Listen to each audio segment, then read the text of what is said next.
Technology of the Gods, How to Write Poetry. Here's the overview. What technology is. What is the technology of the gods? Is this tech available to mere mortals? If not, why? If yes, how can we extract maximum benefit? And the technology of the gods. So basically, early technology, one of the earliest forms of technology is actually writing. Now, writing was used as it was used for accounting purposes for businesses, just like the early implementations of computers were, right, to kind of store data and to compute. And then slowly writing kind of evolved, leaving, well, not necessarily leaving, but spreading beyond business and going into more personal. Very similar path for the computer. So technology simply allows or facilitates a process. And the third bullet point here. So this is actually super rough draft. I just wanted to kind of outline this because I really wanted to talk about this for a very long time. So I just did this quick little outline so that we could get to the good part, which is how to write poetry. So technology of the gods. What is one thing most religions have in common, right? So what do I mean by the technology of the gods? Well, what I mean by the technology of the gods is that is referring to the sacred writing or the books of most religions of the world. And for some reason, the God figure or the heavenly messengers, the angels, they never shoot straight. They always speak poetically. They always use metaphor. They always they don't speak as in a common way. And so that's what I mean by the technology of the gods. And so personally, as a Christian, the Bible, with the God there, the Christian God, God always chooses to speak poetically. He always utilizes poetry to convey meaning and power. So, which is really interesting because poetry is actually like a zip file, right? So you get ton more with a ton less. It's compressed information or communication that utilizes the operating systems, the best operating systems in the whole entire universe, which are our minds and our hearts. Okay? So, probably already spoiled it, but can we do we have access to this technology of the gods? You betcha. Yes, we do. And we're actually going to go ahead and dive into how we can best utilize it. Should we read it or should we learn how to write it? For me, I personally say we should write poetry. So let's get to exactly what it is that you are here for, which is how to write poetry, how to utilize this technology of the gods. Yeah. So basically, I utilize. This is something that I've come to. I've distilled over the years, and basically with my writing, and also mainly though from other writers, other great writers that I think are better than me, or at least I esteem their writings a lot and their style a lot. So here goes the 3 keys. You start with the known, and then going from the known, you go into the unrelated known, and then from that, you draw forth the known unknown. What does that mean? Okay, I'm glad you asked. So let's go ahead and do an example. I think I finished it. Okay, roses are red, violets are blue, sugar is sweet, and so are you. However, roses are not just red. I feel sometimes we, the people, are lied to more than we are told the honest truth, because I think we can't bear to stare at how fair truth is bare. It's naked and scary. Roses are red, Violets are blue. Sugar is sweet, and so are you.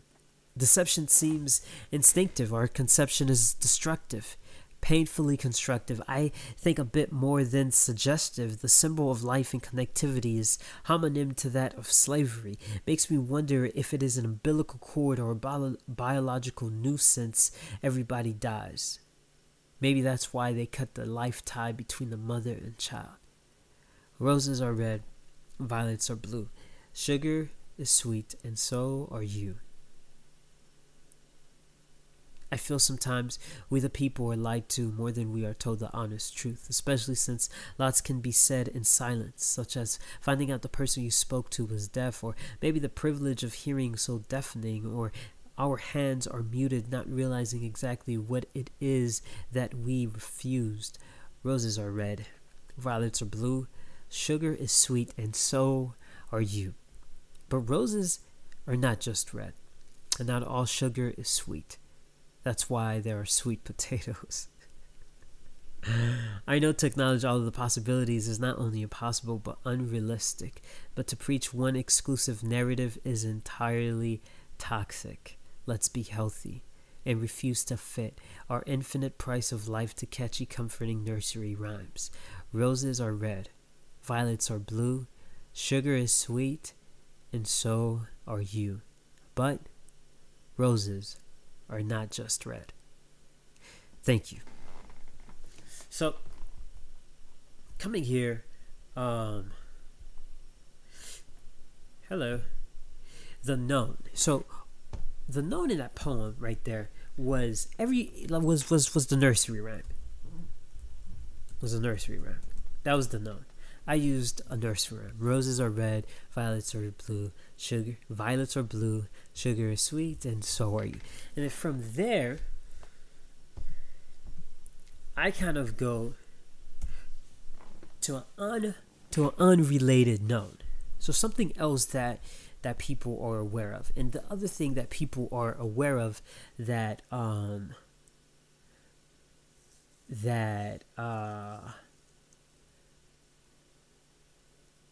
is kind of like this line.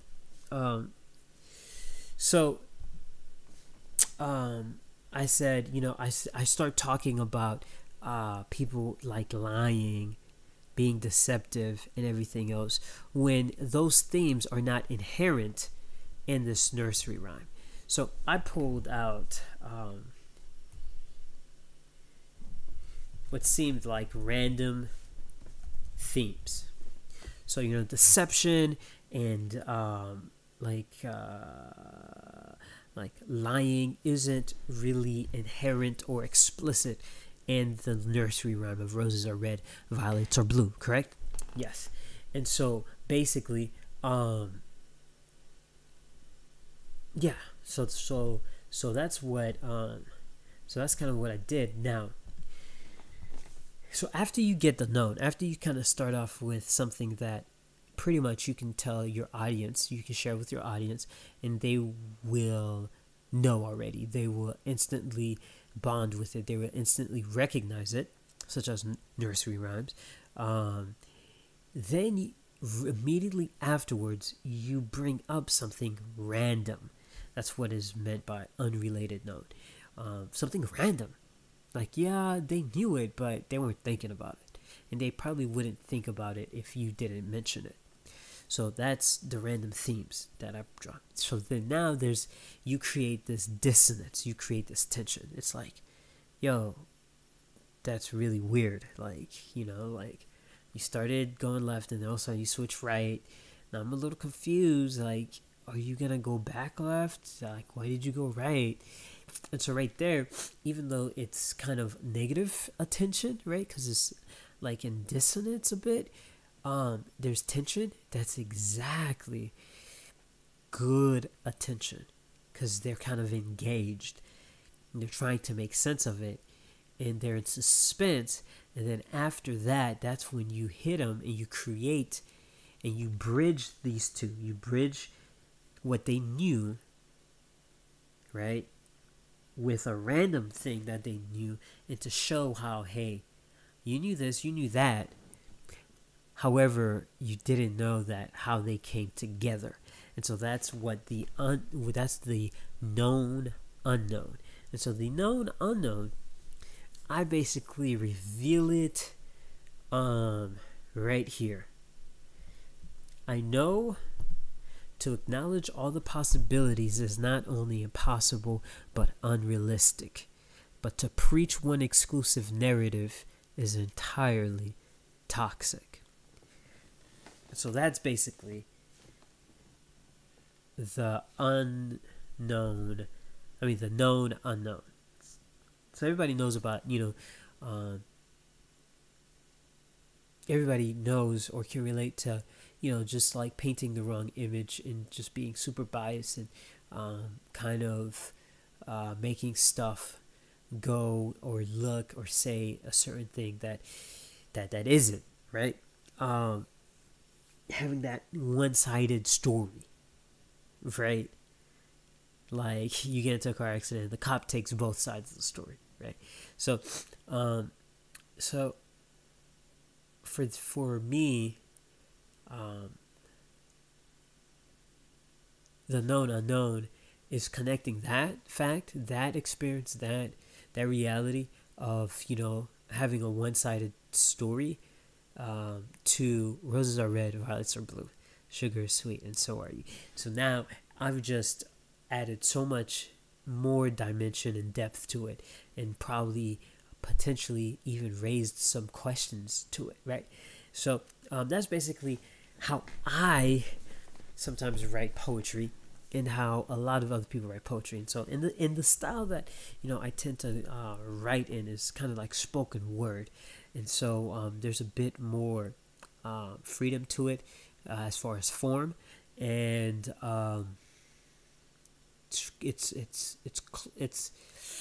it's really close to prose in that aspect, and not so much to like your traditional poetry. It's a lot more storytelling and engaging and flowing. So I hope that makes sense. I really do hope that makes sense, because now I'm just going to try to see if we can start something brand new right off the back. So typically what tends to help is certain elements, other things that kind of put these three things together: the known, unrelated known, and other things. What is imagery. Imagery is huge. Imagery is huge. So it helps sometimes if you start off with that. So common English phrases. So like idioms, right? Okay. So let's just start off with pull someone's leg. And immediately I already got something. Something just popped into my head with that. Okay, so pull someone's leg. It means to joke with someone. Cool. So that's what we're gonna do. What was that usage as part of a certain? Okay, right. Cool. So so you start off with so you start off basically here goes the thought. So you start off with the known. You want to start off with the known, and the known is the known is try to get this right here. The known is let's say pull someone's leg. So then what's the unrelated known? So unrelated known. So for me, I immediately thought about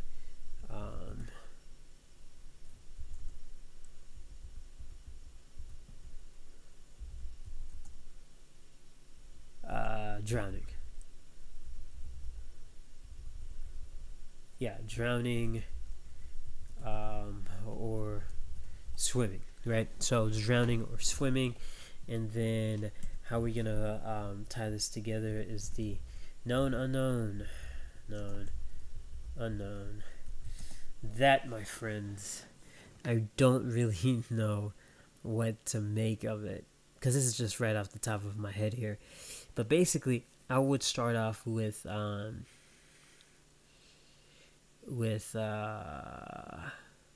something describing how people, made a joke of something, of this thing, and then I would go ahead and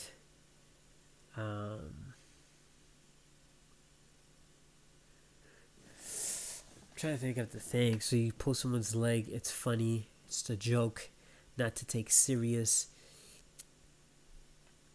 So known unknown is basically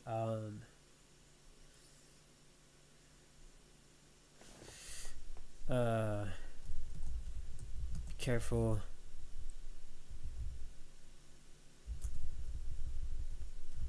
how you make jokes, or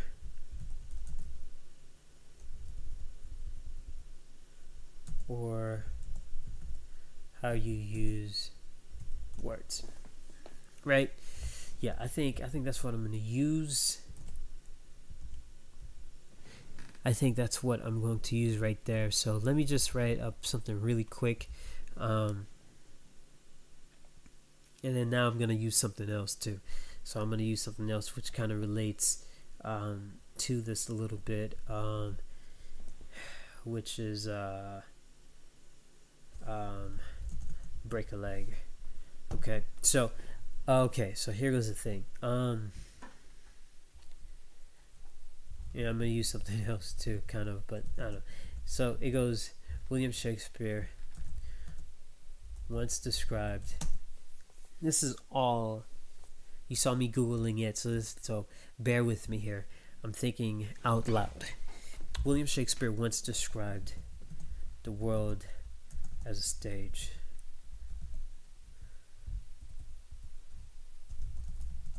But the stairs, I swear, so hard to climb.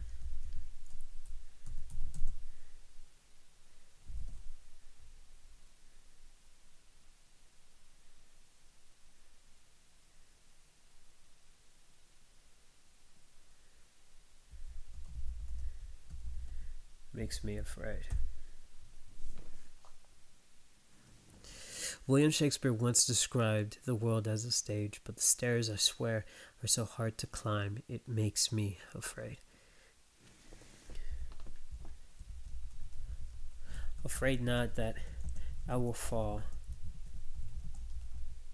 but that the words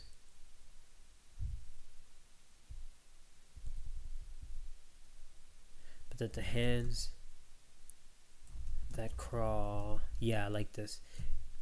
Afraid not that I will fall, but that the hands that crawls out of the mouths of the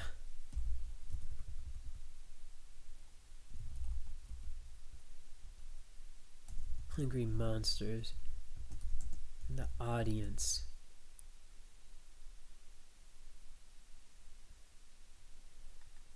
but that the hands that crawls out of the mouths of the hungry monsters in the audience will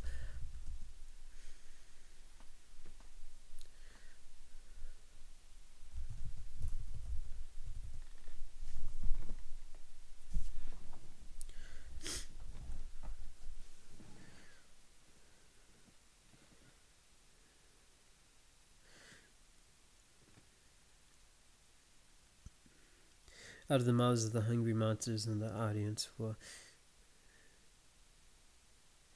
Afraid not that I will fall, but that the hands that crawls out of the mouths of the hungry monsters in the audience will.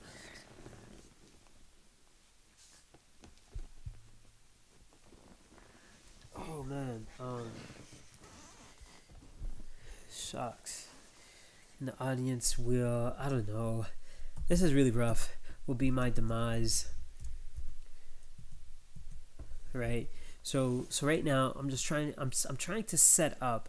I'm trying to set up for for the known, which is pull someone's leg with but I'm setting it up through the with this first, which I guess you could switch these orders up, and you could actually switch these orders up. These are not in a set order. You don't have to necessarily start with a known. You don't necessarily have to then follow it with an unrelated known. And you don't have to end it with a known unknown. And also, the other poem, Roses Are Red, right? Poem.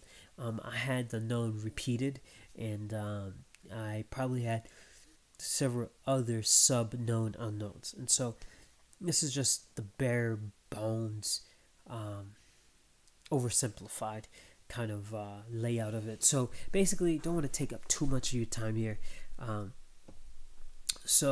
Right here, William Shakespeare once described the world as a stage, but the stairs, I swear, are so hard to climb, it makes me afraid. Afraid not that I will fall, but that the hands that crawls out of the mouths of the hungry monsters in the audience will be my demise. Out of the mouths of the... I'm just going to say, yeah. Out of the mouths of the audience will be my demise. They call and say, break a leg.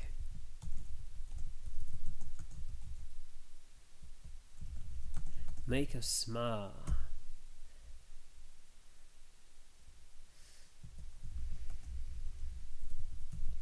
Knowing the very performance, the very act,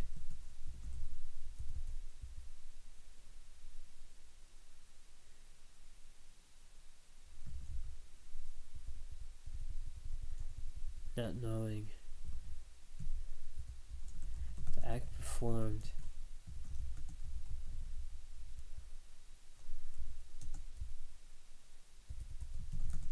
is my worship, and their applause is my God's. Their applause are my God's.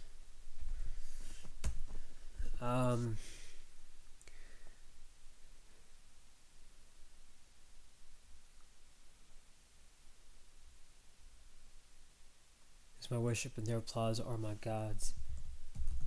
And so, of course, I break a leg so well. I break them both.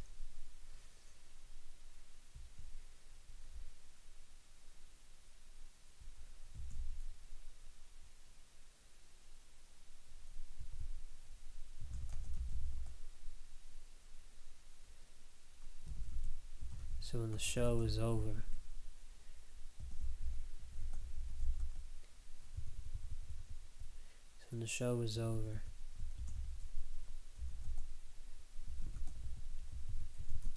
I worship.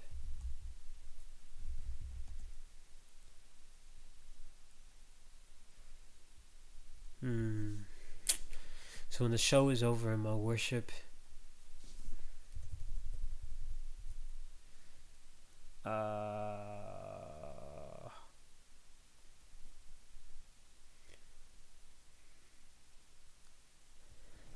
oh boy, I break them both. So when the show is over and my worship is older,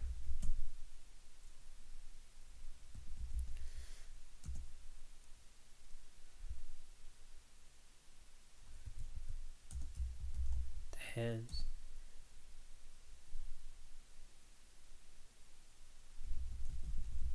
from their mouths drag me off stage, as they say.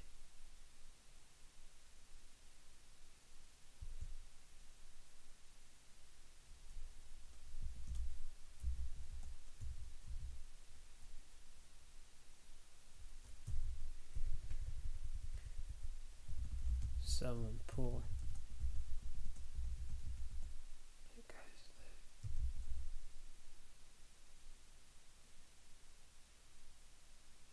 Someone pull that guy's leg.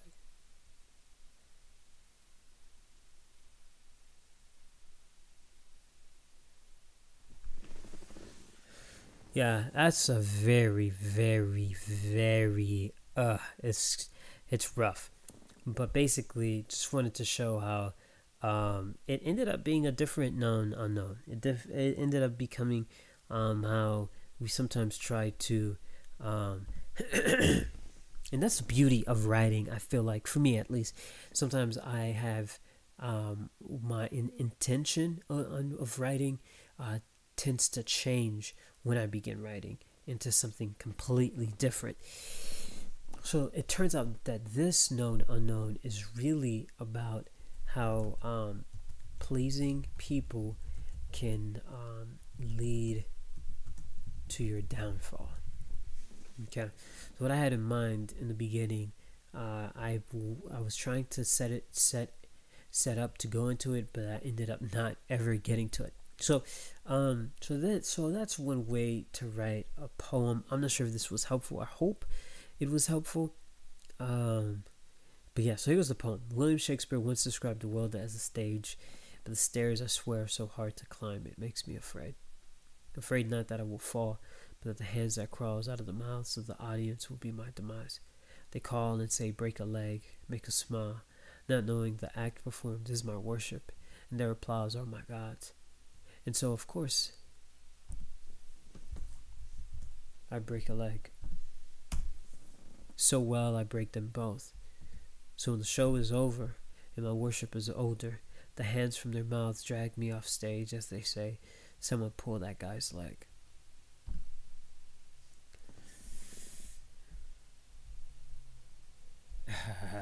I hope that was cool. I hope that was interesting. Let me know what you think. And yeah, guys, thanks so much for showing interest. I'm 100% passionate about poetry. It goes without saying, but then, I have to say it as I'm going. Alright, guys, much love, peace out, and yeah, let me hear from you guys, and please, I would love for you to write something, to hear it, and different things. Alright, guys, good night, good morning, good afternoon.